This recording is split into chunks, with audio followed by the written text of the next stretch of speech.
प्रिय विद्यार्थी मित्रांनो, मी दीपाली कुलकर्णी देशमुख माझ्या विंग्स ऑफ फिजिक्स या चॅनलमध्ये आपलं सगळ्यांचं मनपूर्वक स्वागत करते।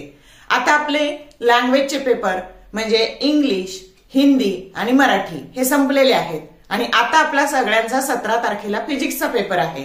मग आपल्याकडे वेळ किती शिल्लक आहे? तर आपल्याकडे वेळ शिल्लक आहे बघा 13 ला 5 वाजता आपण अभ्यासाला सुरुवात केली असं जरी गृहीत धरलं तरी 13, 14, 14च्या 5 वाजेपर्यंत, 15च्या 5 वाजेपर्यंत, 16च्या 5 वाजेपर्यंत आणि 16च्या 5 वाजेपासून 17च्या सकाळपर्यंत 6 तास।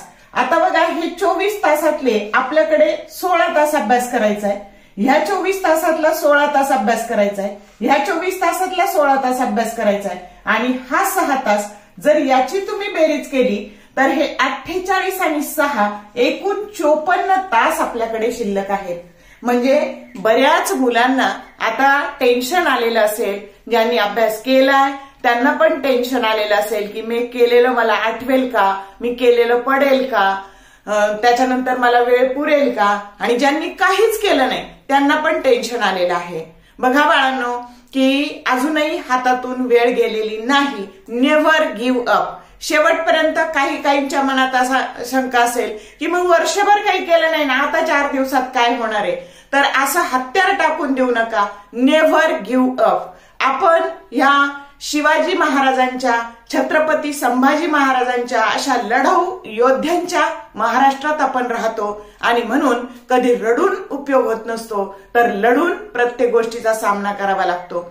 आणि बघा यशाची जी काही सुरुवात होते ना ती फक्त आणि फक्त तुमच्या मनातून होते आणि कृतीचं बळ दिल्यानंतर हा तुमच्या यशाचा प्रवास हा मोहरतो आणि प्रयत्नांची पराकाष्ठा केली ना की तो पूर्ण होत असतो। आणि म्हणून अजूनही लढा, एकाग्र चित्ताने अभ्यास करा, 1 आणि 1 सेकंदाचा उपयोग करा। वेळ आता वाया घालू नका, कारण आता ही शेवटची संधी आहे। मी आतापर्यंत 20 दिवसाची स्ट्रॅटेजी, 1 महिन्याची स्ट्रॅटेजी असे व्हिडिओ केले, पण आता एवढेच तास आपल्या हातात शिल्लक आहेत, 54 तास। अजिबात विनाकारण रात्र जागरण करू नका। पुरेशी 6 ते 7 तासाची झोप घ्या। बघा इथं 24 तासापैकी 6 ते 7 तासाची झोप जर घेतली आणि उरलेला वेळ तुम्हाला दर 1 तासाचा अभ्यास केला की 5 मिनिटाचा ब्रेक घ्यायचा। सलग पण अभ्यास करू नका, त्याने पण बुद्धीला ताण येतो आणि आपण हे कुणासाठी करतो आहोत, हे आपण आपल्या भवितव्यासाठी करायचं आहे आपल्याला अभ्यास। आपलं आयुष्य, भविष्य आपल्याला जर उज्ज्वल घडवायचं असेल तर आपल्याला अभ्यास केल्याशिवाय पर्याय नाही। आपले उन्हातानात कष्ट करणारे आपले आई वडील आठवा की ज्यांच्या अपेक्षांचा तुम्ही केंद्रबिंदू आहात, ज्यांनी त्यांच्या इच्छा आकांक्षांना तिलांजली दिलेली आहे आणि ते तुम्हाला सगळ्या सुविधा पुरवतायत। आपल्याला जर एखादी गोष्ट घ्यायची असेल आई वडिलांना ते बाजूला ठेवतात की मला मुलाची फी भरायची आहे, मला मुलीची फी भरायची आहे, या 2 गोष्टी आपल्याला नंतर घेता येतील। ते त्यांच्या सगळ्या गोष्टींना फाटा देऊन तुम्हाला सगळ्या सोयी सुविधा पुरवता आहात। तुमची आई जर नोकरी करत असेल तर तुमच्यासाठी सगळं करून धावत पळत कामावर जाणारी आई आठवा आणि त्यांच्या ह्या सगळ्या कष्टाला तुम्हाला खरंच त्याची जाणीव असेल तर अभ्यासाला सुरुवात करा। तर ठीक आहे, जास्त वेळ न घालवता आपण सुरुवात करूया की आता 4 दिवसात नेमकं काय करायचं। आता बाळांनो सगळं करण्याची वेळ गेलेली आहे, म्हणजे 16 चॅप्टर पैकी तुम्ही फक्त फोकस करा कशावर, 8 ते 10 चॅप्टरवर आणि ह्या 8 ते 10 चॅप्टर पैकी तुम्ही त्याला व्यवस्थित सिक्वेन्स लावा। आता सिक्वेन्स कसा लावायचा हे मी खूप वेळा सांगितलंय की सिक्वेन्स कसा लावायचा की जे चॅप्टर हे तुम्हाला कमी कष्टात चांगले मार्क्स देणार आहेत ते चॅप्टर करा। मग असा चॅप्टर आहे, पहिला चॅप्टर आहे मॅग्नेटिक मटेरियल, मग येतो बघा करंट इलेक्ट्रिसिटी, मॅग्नेटिक मटेरियल्स, दुसरा आहे करंट इलेक्ट्रिसिटी, तिसरा आहे ड्युअल नेचर आणि चौथा आहे सेमीकंडक्टर। हा आहे सेमीकंडक्टर। आता या बघा क्रमाने सेमीकंडक्टर डिव्हाइसेस झाले हे 4 चॅप्टर। आता बघा 5वा घ्या केटीजन रेडिएशन, 6वा घ्या थर्मोडायनामिक्स, 7वा घ्या ऑसिलेशन, 8वा घ्या सुपरपोजिशन, 9वा घ्या रोटेशनल डायनॅमिक्स आणि 10वा घ्या मेकॅनिकल प्रॉपर्टीज ऑफ फ्लुइड्स. असे 10 चॅप्टर सिलेक्ट करा. आता 10 चॅप्टर सिलेक्ट केल्यावर उरलेले जे चॅप्टर आहेत ना, 6 चॅप्टर जे उरलेत ना, त्याच्यामधले छोटे छोटे प्रश्न करा. आता ह्या 10 चॅप्टरला जर तुम्ही जे चॅप्टर आधी पूर्वी केलेत, आलं का लक्षात, तर ते आधी रिवाइज करून घ्या, म्हणजे ते पक्के होतील. मग आता तुम्ही प्रत्येक चॅप्टरला जरी तुम्ही 2.5 तास द्यायचा ठरवला, किती 12.5 hours, तर हे 10 चॅप्टर 25 तासात कंप्लीट होतात. 25 तासात. मग आता 54 वजा जर 25 केलं तर आपल्याकडे वेळ शिल्लक राहिला 29 तास. किती वेळ शिल्लक राहिला? 29 तास. मग आता ह्या 29 तासापैकी हे जे 9 तास आहेत ना, ते हे उरलेल्या 6 चॅप्टरचे महत्वाचे प्रश्न करायचे. म्हणजे 1.5 तास प्रत्येक चॅप्टरला दिला आणि त्यातलं सगळंच नाही सोडून द्यायचं, महत्वाचं करायचं. मग यातून 9 तास गेले तर आपल्याकडे शिल्लक राहतात 20 तास आणि ह्या 20 तासात आपल्याला करायची आहे रिव्हिजन. किती वेळा करायची? तर ती 2दा करायची आहे. मग आता बघा, तर पहिली रिव्हिजन 10 तासात फर्स्ट रिव्हिजन आणि दुसरी रिव्हिजन उरलेल्या 10 तासात सेकंड रिव्हिजन. आणि ह्या पद्धतीने मी तुम्हाला आता वेळेचं टाइम मॅनेजमेंट सांगितलेलं आहे. म्हणजे तुम्ही आज 13 तारखेच्या 5 वाजल्यापासून अभ्यास सुरू केला तर तुमची पेपरला जाईपर्यंत 17 तारखेपर्यंत 3 रिव्हिजन होत आहेत. हे पटतंय का तुम्हाला? आणि म्हणून तुम्हाला आता खरोखर वेळ न घालवता कष्ट करण्याची तुमची वेळ आलेली आहे. तर चॅप्टरचा सिक्वेन्स लिहून घ्या. आता मी हे असा का सांगितलं चॅप्टरचा सिक्वेन्स? वेळेचं नियोजन कळल्या 3 रिव्हिजन कशा होणार आहेत. तर या पद्धतीने आता आपण बघूयात काय काय करायचं ते. तर आता बघा, चॅप्टर ठरले करायचे.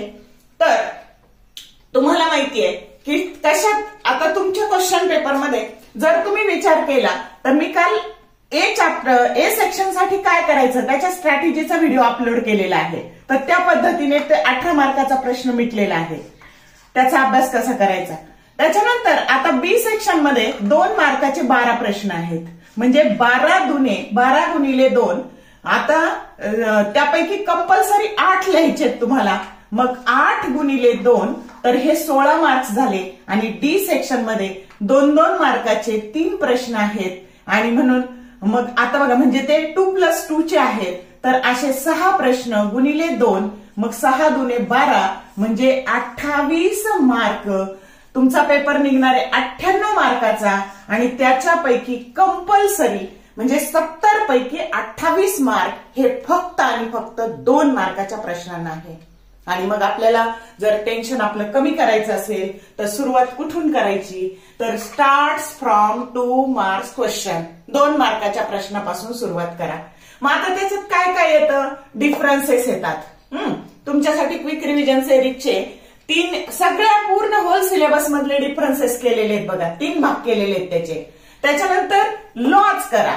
त्याच्यानंतर सॉल्व्ड आणि अनसॉल्व्ड न्यूमरिकल्स आहेत ना बाळांनो, ह्या तुमच्या एवढ्यापैकी 8 मध्ये 1 कंपल्सरी आणि हे 3 म्हणजे 4 गुणिले 2 म्हणजे 8 मार्काचे. 28 पैकी 20 मार्काची थेरी आणि 8 मार्काचे न्यूमरिकल्स येणार आहेत. आलं लक्षात? मग आपल्याला जर इथे 28 पैकी 28 पाडायचे असतील तर आपल्याला इथे न्यूमरिकल स्किप करून चालणार नाही. आणि म्हणून सॉल्व्ड आणि अनसॉल्व्ड 2 मार्काचे छोटे छोटे न्यूमरिकल्स आणि लॉज आपल्याला करायचे आहे. तर नंतर ज्या काही क्वांटिटी आहेत फिजिकल क्वांटिटी त्याचे नीट एसआय युनिट नीट बघा, त्याचे डायमेन्शन्स नीट करा. आलं का लक्षात? तर म्हणजे तुम्हाला प्रश्न येऊ शकतो की what are the SI unit of surface tension and what are its dimension, असा पण प्रश्न आलेला आहे PYQ. आणि म्हणून 2 मार्काच्या प्रश्नांची म्हणजे ह्या 28 मार्क जर परफेक्ट पाडायचे असतील तर तुम्हाला ह्या एवढ्या गोष्टी कराव्या लागतील. काय काय बघा बरं, सगळे 3 जे डिफरन्सेसचे भाग आहेत ना ते 3 फार तरी 1 तासात करून होणार आहेत. आणि 2-2च पॉइंट लिहायचे आपल्याला डिफरन्सचे. मग अशा पद्धतीने तुम्ही 2 मार्कावर फोकस करू शकता. म्हणजे तुमचा 28 मार्काचा अभ्यास इथेच झालेला आहे, बी आणि डी सेक्शन. त्याच्यानंतर आता येऊयात सी सेक्शन कडे. आता सी सेक्शनला काय करायचं? कळलं का? मग इथपर्यंत कळलं का? आता सी सेक्शनला काय करायचं, तर सी सेक्शन मध्ये तुमचे डेरिव्हेशन्स असतात. मग आता डेरिव्हेशन जर आपल्याला करायचे तर डेरिव्हेशन्सला डायग्राम असतात, आणि म्हणून आता ज्यांनी आतापर्यंत व्यवस्थित अभ्यास केलेला आहे तर त्यांनी व्यवस्थित त्या डायग्रामची प्रॅक्टिस करा. त्याच्यानंतर त्याचा अल्गोरिदम बनवा डेरिव्हेशनसाठी मनाशी, म्हणजे आणि ते लिहून काढा. किती वेळा? आधी 5 वेळा रिकॉल करा. आता खरं तर मी 10 वेळा रिकॉल करा आणि 10 वेळा लिहा असं म्हणत असते, पण आता तेवढा वेळ नाही. 5 वेळा रिकॉल करा आणि 5 वेळा लिहून काढा. जोपर्यंत तुमची रायटिंग प्रॅक्टिस होत नाही तोपर्यंत तुम्हाला कॉन्फिडन्स येणार नाही, आणि कॉन्फिडन्स नसेल तर काही उपयोग नाही. म्हणजे खूप अभ्यास करण्यापेक्षा जो थोडा अभ्यास केलाय तो व्यवस्थित पेपरमध्ये रिप्रेझेंट करणं खूप गरजेचं आहे. पण मुलं काय करतात की जो अभ्यास केला नाही त्याचं टेन्शन घेतात की मी केलं नाही ते पडलं तर काय होईल. अरे त्याचं टेन्शन घेण्यापेक्षा जे केलंय ना ते नीट रिप्रेझेंट कर ना, शांतपणे व्यवस्थितपणे. आणि म्हणून आणि अभ्यास कुणाचाच होत नसतो शेवटपर्यंत. मग आता बघा, म्हणून मग हे जे डेरिव्हेशन्स आहेत ज्यांनी आधी केलेले आहेत तर त्यांनी ते रिकॉल करा, त्याचा अल्गोरिदम बनवा डेरिव्हेशनचा आणि ते लिहून काढा. आता ज्यांनी काहीच केलं नाही त्यांनी काय करायचं, तर त्यांनी फिगर काढायला सुरुवात करा. मी मागच सांगितलं होतं बघा की एक स्वतंत्र वही करा, त्याच्यामध्ये सगळ्या फिगर काढा. तर आता फिगर कुठून काढायच्या, तर ह्या चॅप्टरमध्ये रोटेशनल डायनामिक्स मध्ये खूप साऱ्या फिगर्स आहेत, आले लक्षात. सेमी कंडक्टर मध्ये खूप साऱ्या फिगर्स आहेत, आले लक्षात. करंट इलेक्ट्रिसिटी मध्ये खूप साऱ्या फिगर्स आहेत, सगळे सर्किट डायग्राम आहेत. तर या पद्धतीने तुम्हाला ज्याच्यावर फिगर आहेत अशा फिगरची नीट प्रॅक्टिस करा. रोटेशनल डायनामिक्सच्या फिगर्स आहेत, त्याच्यानंतर करंट इलेक्ट्रिसिटीच्या फिगर्स आहेत, सेमी कंडक्टरच्या फिगर्स आहेत, आणि आणखी कोणत्या याच्यामध्ये बऱ्याच ज्या फिगर्स आहेत त्या सगळ्या फिगर्सची चांगली प्रॅक्टिस करा. मग आता बघा, तर इथे मग झाल्या डायग्राम. आता डायग्रामची प्रॅक्टिस करताना काय काय करायचं, डायग्राम ह्या नेहमी पेन्सिलने काढायच्या. कशाने काढायच्या? पेन्सिलने काढायच्या. त्याच्यानंतर जिथे कुठं व्हेक्टर असतील ते व्हेक्टर बॅलन्स झालेले दाखवा. For example banking of road मध्ये व्हेक्टर दाखवलाय, कोनिकल पेंडुलम मध्ये व्हेक्टर दाखवलाय, तर ते नंतर रे डायग्राम मध्ये म्हणजे व्हेक्टर बॅलन्स करा डायग्राम काढल्यानंतर. त्याच्यानंतर तुम्ही रे डायग्राम असतील तर असे अॅरो दाखवा. For example theory of interference band, पुस्तकातच दाखवलेले नाहीत अॅरो, पण हे असे जिथे जिथे रे डायग्राम आहे तिथे अॅरो दाखवायला विसरू नका. आणि फिगरचं लेबलिंग शक्यतो एका साईडने करा, पेपर चांगला दिसतो. कळलं का? आणि जॉमेट्रिकल इन्स्ट्रुमेंट वापरून फिगर काढा, चित्रकारासारख्या हाताने फिगर काढू नका. मग आता फॉर एक्झाम्पल तुम्ही डेरिव्हेशन्स करताना शक्यतो ड्युएट प्रश्न जे आहेत ना त्याच्यावर भर द्या. डायग्राम कळल्या कशा काढायच्या. आता ड्युएट प्रश्न कोणते कोणते बाळांनो, तर पहिल्या चॅप्टर मध्ये थेरम ऑफ पॅरलल ऍक्सिस. आता खूप सारे फिगर आहेत रोटेशनल डायनामिक्स मध्ये, तर theorem of parallel axis, theorem of perpendicular axis, त्याच्यानंतर vibrations of a air column in a pipe closed at one end, in a pipe open at both end. त्याच्यानंतर oscillation मध्ये आहे बघा particle graphical representation, particle starts from mean position, particle starts from extreme position. त्याच्यानंतर period of a simple pendulum, period of a magnet. आता या period वरून आठवलं बघा की फॉर्म्युल्याची प्रॅक्टिस करताना आता तुम्हाला माहितीये सिंपल पेंडुलमचा पिरियडचा formula T that is equal to 2π under root of L by G आहे. आता कोनिकलचं घ्यायचं झालं ना तर इथे फक्त काय करायचं, तर इथं 2π आणि इथे लावायचा एल कॉस थीटा अपॉन जी, एवढाच बदल करायचा. हा सिंपल तुमचा सिंपल पेंडुलमचा पिरियड आहे आणि हा कोनिकल पेंडुलमचा पिरियड आहे. आता तुमच्या पुस्तकात अजून एक पिरियड ऑफ ए मॅग्नेट आहे बघा. तर आता period of a magnet when kept in a uniform magnetic field, तर इथं आहे 2π under root of I divided by mu B इथे. मग आता हे म्यू म्हणजे डायपोल मुवमेंट आहे आणि मॅग्नेटिक मटेरियल मध्ये तोच formula 2π under root of I divided by M B आहे. आता काय फरक झाला, इथं फक्त डायपोल मुवमेंटला म्यू नोटेशन वापरलंय आणि इथं फक्त डायपोल मुवमेंटला एम हे नोटेशन वापरलंय. तर या पद्धतीने तुम्हाला त्या पिरियडचा फॉर्म्युला तुम्ही लक्षात ठेवला. झाले का 4 फॉर्म्युल्याची रिव्हिजन. तर या पद्धतीने असा व्यवस्थित अभ्यास करा. मग आपण होतो ड्युएट प्रश्नांवर. मग आता बघा period of simple pendulum, period of conical pendulum, त्याच्यानंतर पिरियड ऑफ ए मॅग्नेट. तर ह्या पद्धतीने असा कंपॅरेटिव्ह जर तुम्ही अभ्यास केला तर कन्फ्युजन होणार नाही. त्याच्यानंतर ऑप्टिक्स मध्ये रिफ्लेक्शनचं डेरिव्हेशन, रिफ्रॅक्शनचं डेरिव्हेशन, त्याच्यानंतर तुमच्या स्ट्रक्चर ऑफ ॲटम आणि न्यूक्लिआय मध्ये रेडियसचं डेरिव्हेशन किंवा एनर्जीचं डेरिव्हेशन, सेमीकंडक्टर मध्ये हाफ वेव्ह रेक्टिफायर, फुल वेव्ह रेक्टिफायर, असे जे ड्युएट प्रश्न आहेत तर हे स्किप करू नका आणि ते करायला फार वेळ लागत नाही. आणि म्हणून मग डायग्राम आणि त्याच्यानंतर करा फॉर्म्युले. आता समजा 3 मार्काच्या प्रश्नाला तुम्हाला प्रश्न आला तर त्याची डायग्राम काढा. आता फॉर एक्झाम्पल तुम्हाला प्रश्न आला की prove that only odd harmonics are present in case of a pipe closed at one end. मग आता हा असा पाईप आहे तो एका बाजूला क्लोज्ड आहे आणि त्याच्यामध्ये फक्त ऑड हार्मोनिक्स प्रेझेंट आहेत. मग अशा 3 फिगर काढायच्या. आता फिगर मध्ये ही लांबी सारखी काढायची, ही जी लेंथ आहे ही पूर्ण सारखी काढायची आणि मग इथं ही अशी तुम्ही आकृती काढली. हा झाला फर्स्ट हार्मोनिक. याचे 3 भाग करायचे, अर्धा असे 3 भाग करायचे आणि ह्या पद्धतीने लूप काढायचं आणि इकडे 5 भाग करायचे अशा पद्धतीने आणि असं लूप काढायचं. समजलं का? मग आता एकदा फिगर काढली की याची फ्रिक्वेन्सी, आता मी सांगितलं की फर्स्ट हार्मोनिकची फ्रिक्वेन्सी काय असते, एन बरोबर V/4L. आता याच्यामध्ये 3N आहे. मग आता 3N, मग 3N करायचं तर काय झालं, मग 3V/4L. समजलं? आणि पुढची म्हणजे याला N म्हणलं, याला N1 म्हटलं आणि इथं 5N म्हटलं की TN2 म्हणजे 5V/4L. समजलं का? असे फॉर्म्युले लिहिले. Figure formula. आता याची लेंथ लिहा. ही जी लेंथ आहे कॅपिटल L तर ही नोड आणि अँटी नोड मधलं अंतर आहे जे λ/4 आहे. समजतंय? इथे पण L किती ते दाखवायला विसरू नका. आता हे 3 पट झालेली आहे. हे 1, हे 2 आणि हे 3. म्हणजे इथं 3 आले ना की इथं 3λ/4 घ्यायचं आणि इथं 5 आले ना तर इथं L बरोबर 5λ/4 घ्यायचं. झाली फिगर आणि फॉर्म्युले. अर्धा अर्धा अर्धा फिगरचा मार्क, अर्धा अर्धा अर्धा याचा मार्क. 3 मार्काचं डेरिव्हेशन आहे. तुम्हाला 3 मार्क ऑप्टेन नाही केले तरी मिळून गेले. समजतंय का? तर या पद्धतीने असंच prove that the vibrations of air column in case of a pipe open at both end all harmonics are present. All असले तर इथं खोडून टाकायचं, हे दोन्हीकडे ओपन दाखवायचा. फिगरमध्ये काय बदल करायचा तर या पद्धतीने बदल करायचा. आता 2 अँटी नोड मधलं अंतर हे λ/2 असतं. आलं का लक्षात? मग इथंच तुमचं फक्त झालं ते जर ऑप्टेन केलं तर V/2L झालं. आता इथे सगळे हार्मोनिक्स प्रेझेंट आहे म्हणजे इथे पुढचं येणार आहे V/L. याला 2 ने गुणायचंय म्हणजे V/L येणार आहे इथं फक्त.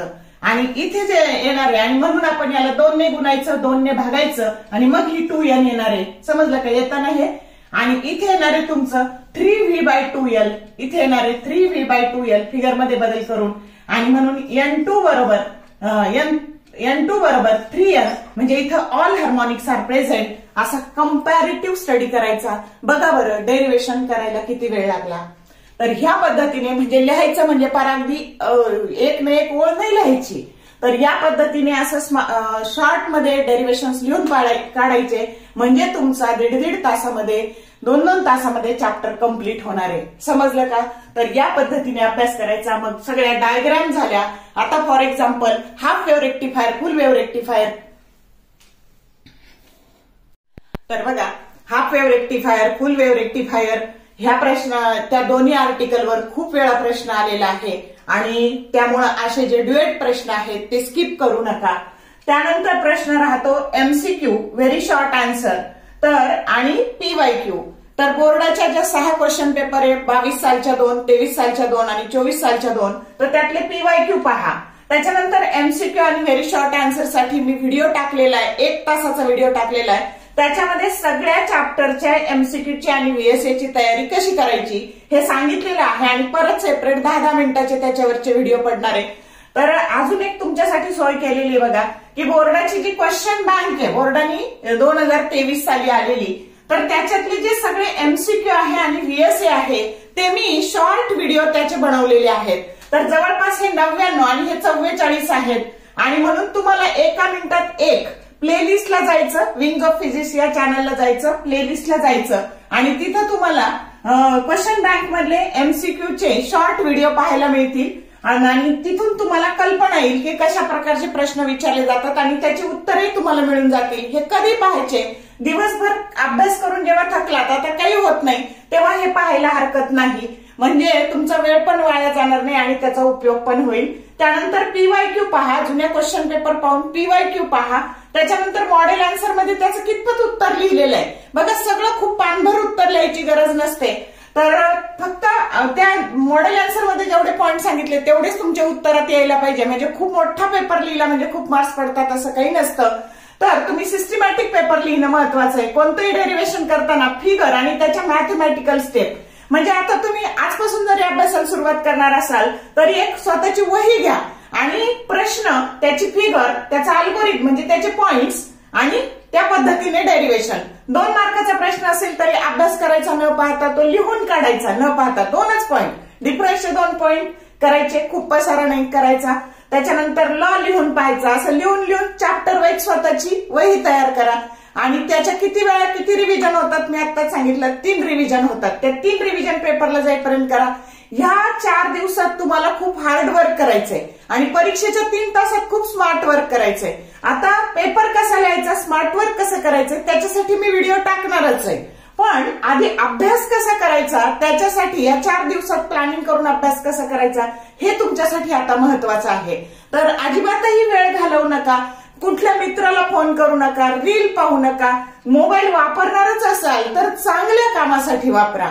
वर्षभर आई वडिलांना फसवलं असेल, त्याचा आता पश्चाताप येत असेल कदाचित, तर आता जाऊ द्या, जे झालं ते झालं. आता फसू नका, आता स्वतःसाठी म्हणून अभ्यास करा. आणि बघा, कुठल्याही मित्राशी अभ्यासाची चर्चा करू नका की तुझा किती झाला, माझा किती झाला. त्याने आपल्याला फक्त आणि फक्त टेन्शन येतं आणि जाईपर्यंत पेपरला अभ्यास करू नका. सकाळी पेपरच्या दिवशी सकाळी 8 वाजता अभ्यास सगळा बंद करायचा आणि परीक्षेच्या तिथे गेल्यावर मित्रांशी पण चर्चा करू नका, मी हे केलं तू ते केलं, त्याच्याने अजून टेन्शन येतं. जो स्वतःशी अभ्यास केला त्याच्याशीच स्टिकअप राहा, दुसऱ्याशी चर्चा करू नका, दुसऱ्याशी कंपॅरिझन करू नका. आणि या पद्धतीने तुम्ही जर अभ्यास केला तर तुम्हाला परीक्षेत यश नक्की मिळणार आहे.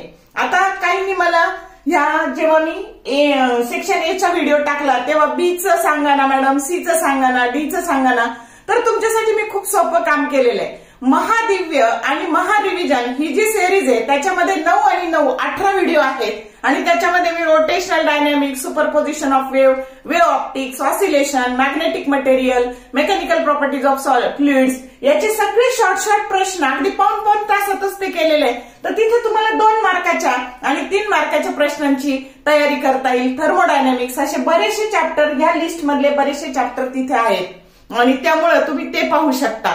किंवा आता क्विक रिव्हिजन सिरीजचे 2 चॅप्टर करून झालेत, रोटेशनल डायनॅमिक्स आणि मेकॅनिकल प्रॉपर्टीज, त्याचाही तुम्ही उपयोग करू शकता. आणि परत आता 10-10 मिनिटाचे चॅप्टरचे व्हिडिओ टाकणार आहेत, त्याने तुम्हाला ए सेक्शनलाही फायदा होणार आहे आणि इतर ठिकाणी पण फायदा होणार आहे. तर जितके जास्तीत जास्त टाकता येईल तेवढे मी टाकते आहे. तर आपण असं मिळून अभ्यास करू, तुम्ही एकटे नाही आहात या सगळ्या प्रवासात, एवढा मी तुम्हाला अश्युरन्स देते. बघा बरं, you can cheat the whole world but you can't cheat with your self. तुम्ही सगळ्या जगाला फसू शकता पण तुम्ही स्वतःला फसू शकत नाही. तुम्हाला एकट्याला स्वतःलाच माहिती आहे की मी आता कुठपर्यंत आहे आणि म्हणून you have a power to do anything and everything. तुमच्याकडे पॉवर आहे काही पण करण्याची, आलं लक्षात. आणि त्याच्यासाठी काय करा, सो डू हार्डवर्क ऑनेस्टली. बघा, जीवतोड मेहनत करा, ही वेळ परत येणार नाही. आलं का लक्षात. समजा तुम्ही क्वालिफाय होताना, सीईटी नीट जेईला क्वालिफाय होताना एखाद्या मार्कावरून तुमचं जर तुम्ही क्वालिफाय झाला नाही तर नंतर पश्चाताप करण्यापेक्षा अजून हातातून वेळ गेलेली नाही. जीवतोड मेहनत करा आणि यश मिळवा. All the best for your study and exam and thank you for watching this whole video.